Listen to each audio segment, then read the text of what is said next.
Some of the descendants of Noah soon began to apostatize. A portion followed the example of Noah and obeyed God's commandments. Others were unbelieving and rebellious, and even these did not believe alike in regard to the flood. Some disbelieved in the existence of God and in their own minds accounted for the flood from natural causes.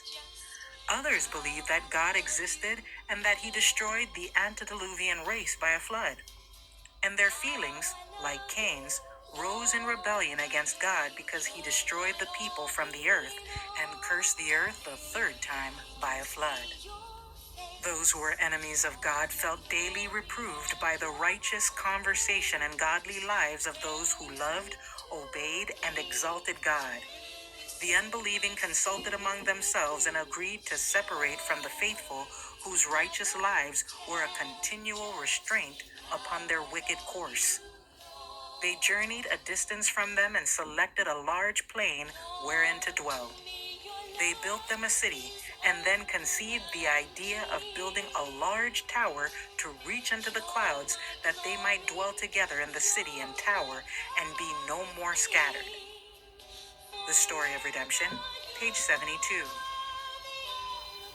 All human ambition, all boasting, is to be laid in the dust. Self, sinful self, is to be abased, not exalted. By holiness in the daily life, we are to reveal Christ to those around us. Corrupt human nature is to be subdued, not exalted. Thus only can we become pure and undefiled. We are to be humble, faithful men and women. A faithful record is kept of all the acts of the children of men. Nothing can be concealed from the eye of the high and holy one that inhabiteth eternity. Some make Christ ashamed of them by their devising and planning and scheming. God does not approve of their conduct, for the Lord Jesus is dishonored by their spirit and their works. The instruction that the Lord has given concerning his work points out the right way.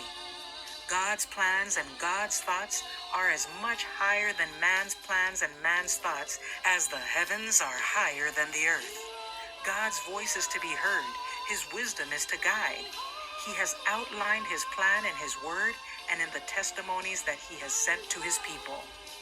That work only, which is carried on in accordance with the principles of his word, will stand fast forever. Testimonies for the Church, Volume 8, pages 234 and 235.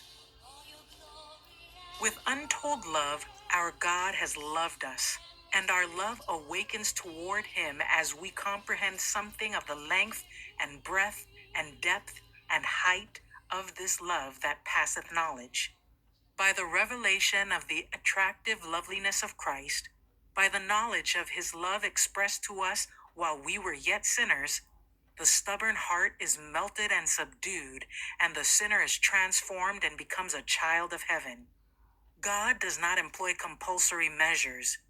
Love is the agent which he uses to expel sin from the heart. By it he changes pride into humility, and enmity and unbelief into love and faith.